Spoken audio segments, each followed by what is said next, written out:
మేడారంకు అంతా రెడీ. ఇప్పటికే భక్తులు వేల సంఖ్యలో వస్తున్నారు. ఇక ముందు లక్షలాదిగా తరలివస్తారు. జాతర నాటికి ఇసుకేస్తే రాలినంత జనంతో మేడారం కిక్కిరిసిపోతోంది. ఎటు చూసినా జనమే జనం. ఓ రేంజ్లో జరుగుతుంది జాతర. సందట్లో సడేమియాలా దొంగలు రెచ్చిపోతుంటారు. సీసీ కెమెరాలు, పోలీసుల నిఘా ఉన్నా ఎవడు దొంగో పసిగట్టడం అంత ఈజీ కాదు. అందుకే మన జాగ్రత్తలో మనమే ఉండాలి.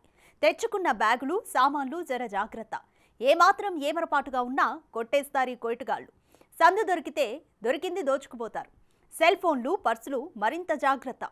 బ్యాగులు, వస్తువులే కాదు, చిన్నపిల్లలను ఎత్తుకెళ్లే బ్యాచ్లు కూడా ఉంటాయి. అందుకే పిల్లలతో వెళ్లేవారు మరింత అప్రమత్తంగా ఉండాల్సిందే.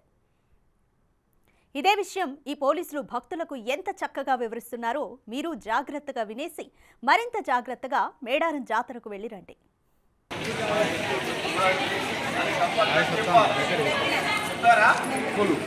మీ నగలు, మీ పిల్లలు, చిన్నపిల్లలు మీరు స్నానాలు చేసే కాడ ఎక్కడున్నా కానీ ప్రతి మీ బ్యాగ్ కాడ మీరు కంపల్సరీ ఒక మనిషి నిలబడాలి. అక్కడ మీరు ఎక్కడైతే అక్కడ స్నానాలు చేసే కాడ మీ మనిషి ఒకరు మీ బ్యాగును వదిలేయకుండా మీరు అక్కడ ఒక మనిషిని పెట్టుకొని మీరు స్నానాలు చేయాలి.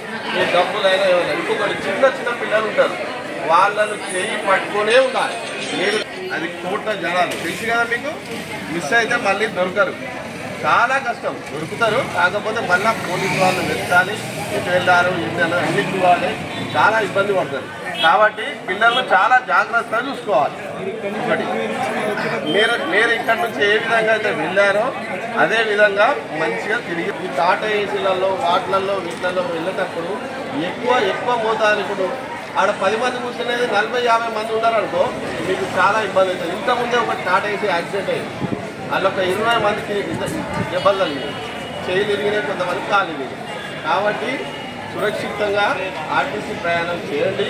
మొత్తం దగ్గర దాకా వెళ్తారు. ఓకేనమ్మా. మీరు